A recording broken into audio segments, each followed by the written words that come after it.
Já.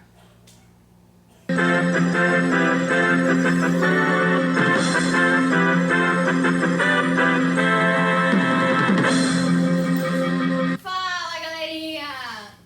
Começamos com mais um podcast novo! E para começarmos, nós hoje iremos tratar um assunto polêmico e importante. Por que polêmico, Cristina? Porque nós iremos falar dos alunos.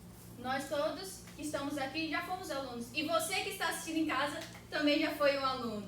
Então, hoje iremos tratar de assuntos polêmicos, porque eu tenho certeza que nós vamos tratar aqui, você, eu, todos nós já fizemos. E a primeira pergunta é para a minha amiga Midian.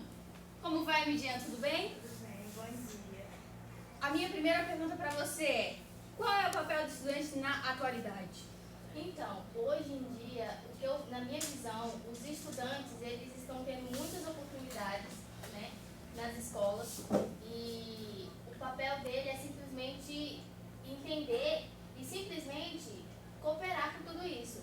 Mas, assim, na minha opinião, ele tem que se incentivar mais. Como as meninas disseram, os pais também têm que estar acompanhando os alunos na questão das suas atividades, está incentivando mais, porque hoje em dia muitos alunos e adolescentes também passam por muitas dificuldades, e essas dificuldades vêm sempre dos lares, da casa dos pais, problemas familiares, com a mãe, com o pai, com o irmão, e isso acaba afetando o desempenho do aluno nas escolas. Você pode dar um exemplo para a gente, para ser mais claro? Um exemplo que eu tenho é, ano passado, quando eu ainda estava no ensino médio, eu presenciei uma cena muito chocante que me fez analisar muitos fatos. Uma garota de 13 anos, 14 anos quer dizer, entrou dentro do banheiro para se matar, tirar sua própria vida. E eu estava lá e ela dizia que não aguentava mais porque os pais dela, a família dela não escutava ela.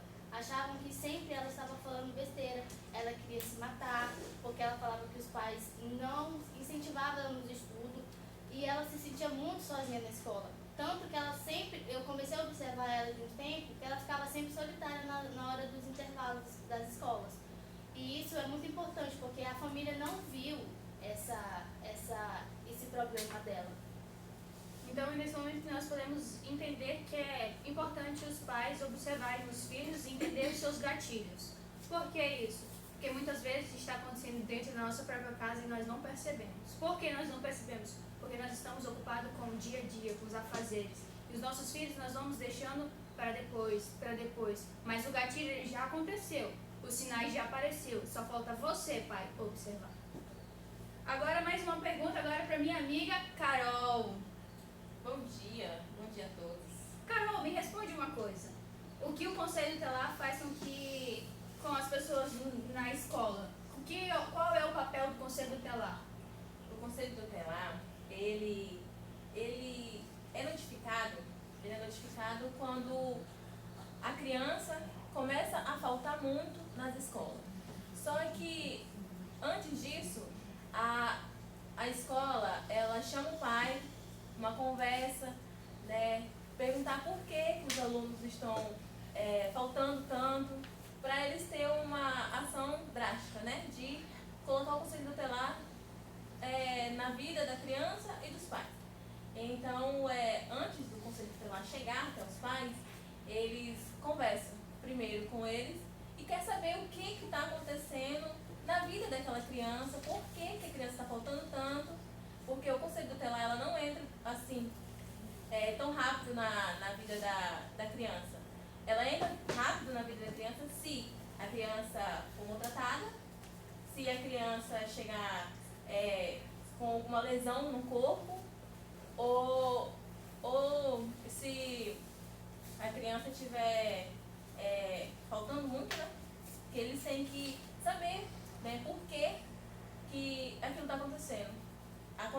Aconteceu até com uma pessoa recentemente perto de mim, que a criança estava faltando muito, e aí o Conselho Tutelar notificou, a escola notificou, o Conselho Tutelar mandou uma notificação para saber por que a criança estava faltando tanto. quais são os direitos dos alunos? Alguém pode me responder? Direito do aluno, como nós todos sabemos, é receber uma educação de qualidade. Quantos aqui receberam um ensino de qualidade? Olha, eu recebi no ano passado, no último ano do ensino médio, uma educação de muita qualidade. Eu não tenho do que reclamar. Os meus diretores e professores sempre fizeram todos os possíveis para todos os alunos. E o que me deixa muito feliz é saber que alguns, não são todos, fizeram esse aproveitamento, né? Infelizmente, uns alunos, como eu citei, não estão aproveitando, principalmente essas oportunidades agora do novo ensino médio para o mercado de trabalho, né? Uns não estão nem aí, né? E é isso. Gente, uma coisa que também é dever dos alunos é frequentar a aula, frequentar a sala de aula. E eu, como estudante, como você aí que está nos assistindo, tenho certeza que já fez isso. Gazetou muita aula. Já fiz isso, você também, tenho certeza. O professor, a galera, os seus parentes iam sair mais cedo, você pegava e entrava no mesmo rumo. Tenho certeza. Aqui, tá aparecendo a minha amiga Elizabeth comentando, dizendo que ela também já fez. Isso aí, Elizabeth, estamos juntas, amiga.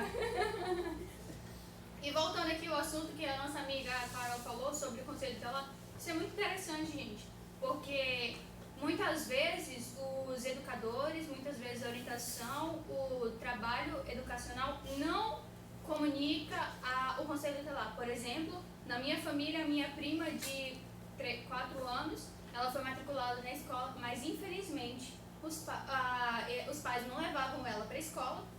Ela literalmente reprovou o ano e o conselho tutelar não foi notificado sobre isso. Então, o que podemos ver? Que há uma má gestão, que a diretora daquela escola não é uma boa diretora e que daquela forma não teremos um ensino de qualidade interessante. Por quê? Porque é direito do aluno. É direito do aluno ter um estudo de qualidade. E se você não tem uma base, você não tem um estudo de qualidade. Agora vamos continuar. Você tem alguma coisa para acrescentar, alguma coisa para falar? Bom dia. É interessante também lembrar sobre a LDB, que é a Lei de Diretriz Básica da Educação, a Lei 93, 94 e 96, que fala justamente sobre a frequência dos alunos em sala de aula. A lei pede que pelo menos 75% das aulas o aluno tem que assistir. No caso, o aluno vai poder faltar se realmente precisar, no mínimo 25%, o máximo é 25%, senão ele não vai poder passar para o próximo ano letivo. No caso, a lei fala de 200 dias de aula. O que são os 200 dias? O que é 25% dos 200 dias de aula? São 50 falta. E com isso, a gente tem que falar que a escola, que nem a minha colega falou, precisa notificar a mãe para saber o que está acontecendo, porque não pode parar esse ciclo. Séries iniciais. Às vezes, a criança chega e pai, eu vou só para pintar. Aí o que acontece? A criança vai pintar, mas não é só isso. A criança vai para aprender a segurar no lápis. Como a frase que se fala é o movimento ciclomotor, a coordenação motora. Aquele exemplo que você pegar com a pinça ali, a criança ali está aprendendo a segurar o lápis. Então, por isso que não pode deixar as crianças faltar. Porque senão chega vai passando para a próxima série e a criança vai chegar na alfabetização sem aprender a segurar um lápis. Então é importante a presença dos alunos na sala de aula e a família precisa estar junto. A Lei de Diretrizes Básicas da Educação fala que o Estado e a família é uma via de mão dupla. Então os dois têm que andar do lado a lado, porque não adianta somente o Estado fornecer, que às vezes infelizmente não fornece, e o pai e a mãe, que nem a colega comentou, só matricula e tchau. Então tem que ter um acompanhamento da família na escola. E aí, galera, antes de a gente continuar o assunto, que o bate-papo está muito interessante, não esqueça, siga-nos lá no Instagram. Não esqueça, o nome é Podcast Não Ovo. E nós estamos falando aqui de um assunto muito interessante, que é sobre os direitos e deveres do aluno. O que eles têm que fazer. E aqui está chegando notificação que a minha amiga Ana Mendes está nos assistindo. Parabéns. E ela comentou também, galerinha, que ela pulava o muro da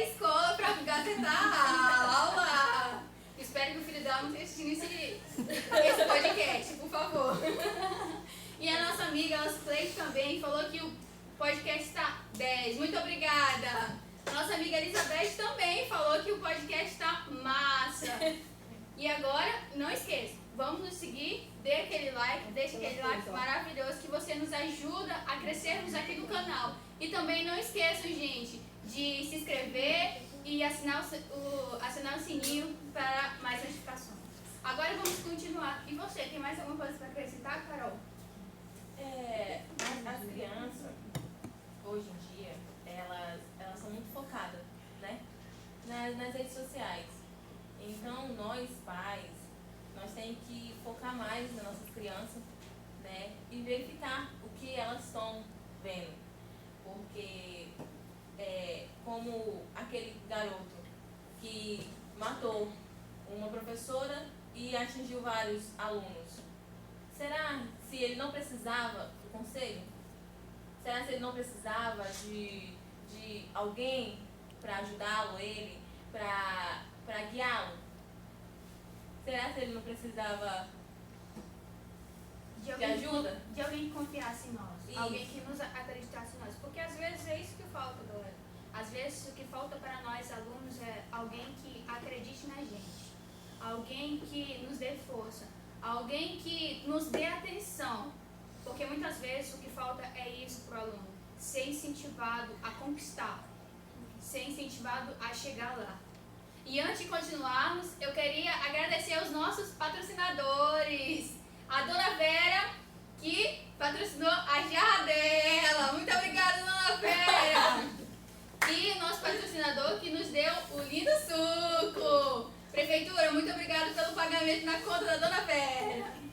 Continue sempre pagando certinho.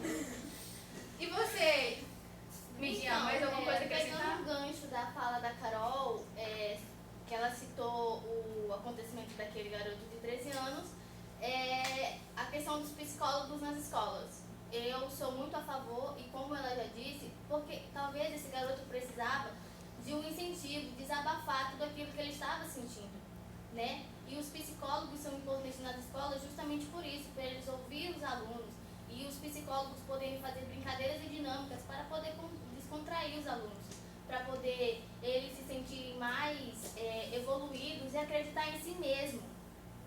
E é como nós sabemos, a maioria das escolas não existe psicólogo, não existe assistente social. Por que eu digo isso? Porque eu tenho experiência em casa, meu tio é formado em assistente social e não existe trabalho. Nós, como os alunos, você como aluno que está nos assistindo, precisa disso numa escola, precisa disso no seu âmbito escolar. Isso é um dever seu. Cobre do seu diretor, cobre das autoridades e não fique calado. Mais alguma coisa, Everson? Sim. A gente falou bastante do direito dos alunos. Agora vamos falar de uma coisa fundamental. O que o professor deve fazer com o aluno que falta com respeito com ele. Então a gente também devemos respeitar nossos professores, nossos mestres. Você acha que isso acontece muito, desrespeito dentro da sala de aula? Muito, com certeza. Você? Acontece muito de respeito dentro da sala de aula. Ainda mais nas séries iniciais, que a criança está explodindo lá com a adrenalina, então acontece muito. Você, como aluno que um dia já fez isso? E muito. Você quer contar? Não façam isso! Quer contar-nos a sua experiência? Pegando a fala do Everson também, vou citar um exemplo da minha prima, ela tem 8 anos de idade e ela já está no primeiro ano, né, de escola. E uma coisa que eu acho muito errado que os pais dela não observam, a questão dela responder respostas. A gente pede para ela fazer alguma coisa, ela fala, eu não vou fazer porque você não me manda. E quem me manda em mim são os meus pais, eu não posso obedecer aos meus pais. E olha o que ela fala, os meus pais falaram para mim não obedecer ninguém além deles. Isso é muito, muito, muito perigoso. Porque se ela está fazendo comigo, que sou da família, ela pode simplesmente fazer pior dentro da sala de aula. Exatamente. É uma situação muito séria.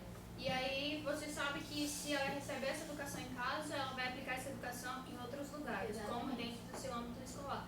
Isso é um direito do professor, o respeito. Você pode discordar do seu professor? Claro que pode. Você não entendeu? Você pode perguntar de novo? Claro que pode. Se ele explicar da mesma forma, peço novamente e explico, professor, a forma que o senhor está explicando eu não consigo entender. E tá tudo bem, mas você faltar com respeito do seu professor, aí já é outra situação. Isso é proibido. E é justamente como a Cristina falou, a faltação de respeito. Os pais, eles têm que ficar olhando as crianças, e os adolescentes também. Como aquele outro caso do menino de 3 anos que matou a menina de 9, que tinha autismo, né? Então, assim, ele falou pra tia dele que tinha machucado alguém, a tia dele não acreditou. É a mesma coisa que acontece com a minha prima. Os pais dela, quando vê ela fazendo isso, eles acham graça, achando que isso é uma coisa normal, brincadeira de criança. Mas é aí que tá. A criança vai guardando e vai continuamente fazendo, consequentemente, aquilo todas as vezes. É muito perigoso, gente. É muito perigoso demais. E hoje em dia, no mundo em que vivemos, a gente tem que estar atento em todas as situações. Perigo é em todo lugar. Exatamente. E voltando para que eles bebam o nosso suco, descansem um pouco a voz, não esqueça, se inscreva no nosso canal e nós queremos agradecer a mais um patrocinador. E quem é dessa vez? O nosso patrocinador dessa vez é Morena Festa! Por quê? Porque foi lá que nós ganhamos essa linda decoração para estarmos aqui apresentando para você o nosso podcast Não Ovo! E agora eu quero agradecer a você que está nos assistindo. E ela é quem? A linda, a bela, a exalta beleza que quando chega radia como o sol. A nossa incrível Angela! E ela mandou aqui que está sensacional o podcast, que ela está aprendendo muito e está assistindo com a sua filha. Também queremos agradecer aqui a nossa incrível e muitas vezes brava, a nossa amiga Raquel! Essa mulher é demais. E uma coisa, se você falou, você leva também. Porque ela não leva desaforo pra casa. E a nossa mais nova amiga que aprendeu a dizer o não. Essa mulher é sensacional e é linda, uma coreana falsa. O nome dela é Júlia! Muito obrigada a você que está nos assistindo. Continue aí que o papo vai continuar. Coreana falsa. Pode proibir o aluno não ir ao banheiro? Claro que não, é um dever meu. Não pode. Tá infringindo a dignidade do aluno da escola. Tá no artigo 1, inciso 3. Né? Além de infringir o princípio constitucional de ir e vir de uma criança ao banheiro, fere também a dignidade dela.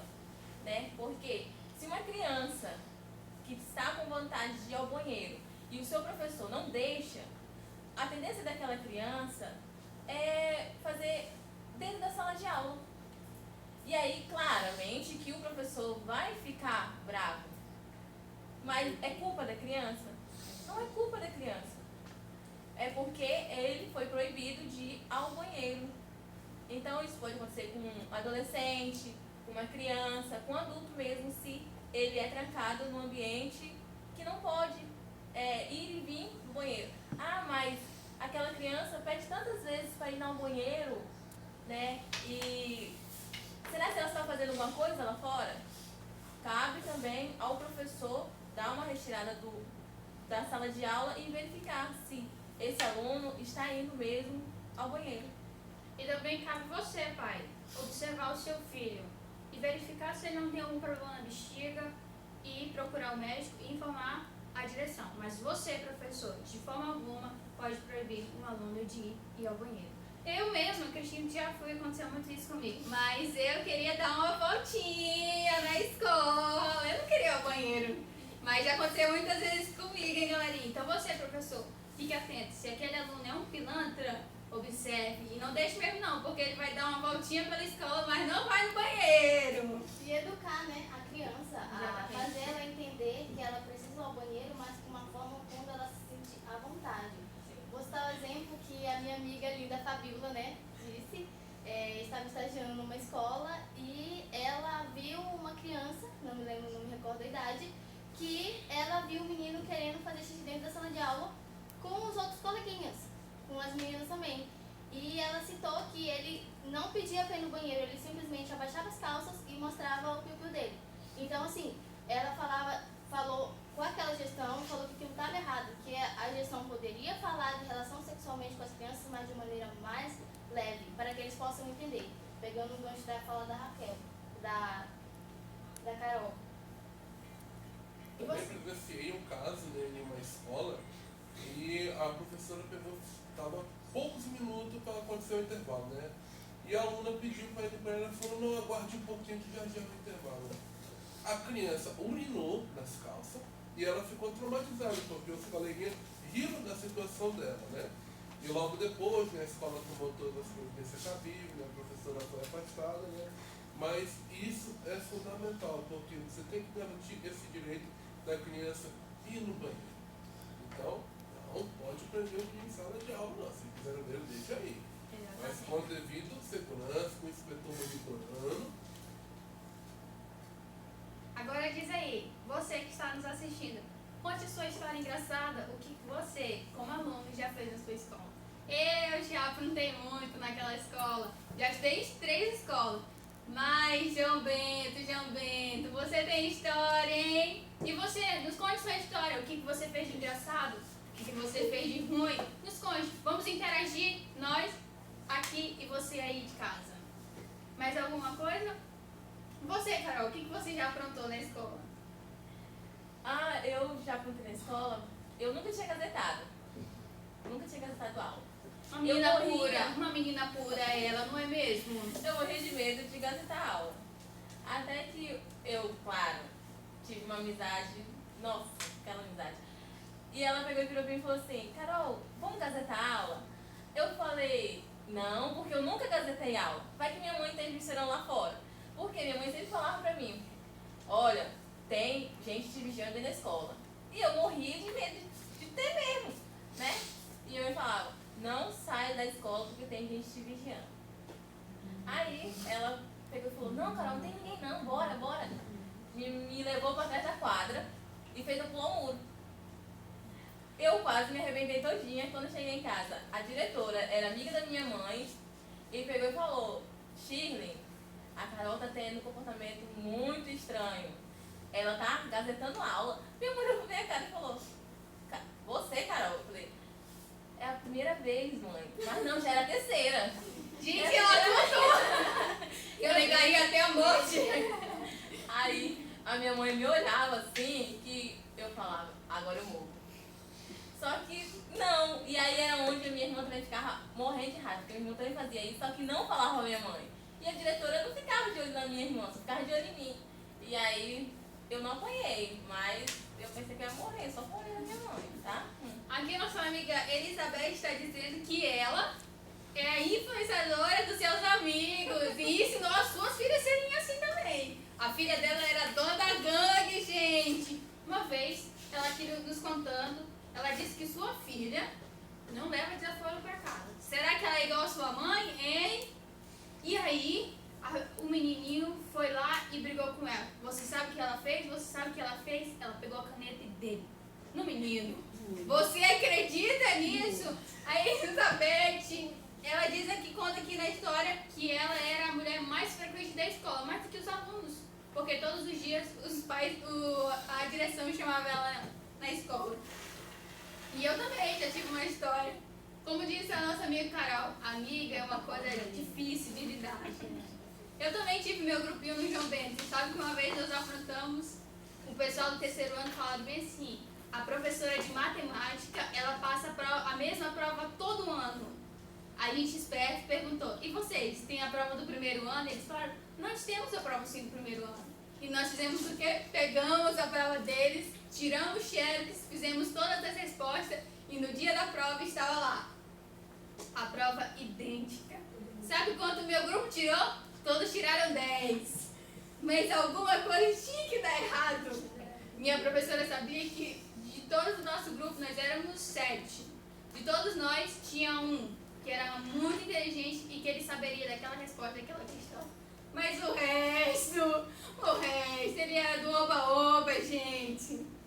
E a professora falou bem assim, como é que vocês acertaram a última questão se eu ainda não passei essa matéria? Agora me responda, como é que nós saímos dessa cilada? E nós chamamos o nosso representante, o cara inteligente, intelectual, responsável.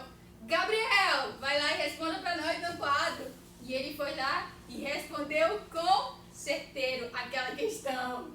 Então, gente, você aí, continue contando sua história. E nós aqui queremos agradecer mais uma vez a você que está nos seguindo. E você que ainda não nos seguiu, segue lá, gente, não custa nada, é rapidinho. Por favor, vai lá no nosso Instagram, podcast não ovo. Deixe seu like, porque daqui a pouco nós já vamos encerrar a nossa live. Nos sigam e coloca lá o seu comentário do que você achou e o que você quer ver aqui no nosso próximo podcast. E agora eu quero aqui agradecer mais uma vez a nossa Denise. Ela é uma mulher braba, braba mesmo. E ela faz de tudo pelos filhos dela. Ela diz que ela é uma leoa, que se mexer com o filho dela, mexeu com ela. E sabe qual é o nome dela? O nome dela é Roberta! Muito obrigada, Roberta, por estarmos aqui seguindo, por deixar seu comentário aqui conosco. E também tem uma pessoa também aqui digitando, escrevendo. É uma mulher muito interessante. Ela é uma mulher que não para de falar. Que ela fala pelos cotovelos. Que ela responde todo mundo. Ela é uma pessoa interativa no Instagram. Entendeu? Ela não é uma pessoa oculta. E o nome dela é Alcileide! Essa mulher é sensacional, gente. Sigam ela, o nome dela é Alcileide. E também sigam lá a Júlia Ézila. Que nome chique, né, gente? Ézila. Siga lá que ela te passa mais informações de como ser uma coreana falsa. E agora nós vamos aqui encerrar o nosso podcast. E no próximo esteja aqui. E não esqueça, se inscreva, comente, compartilhe. E é isso, galera!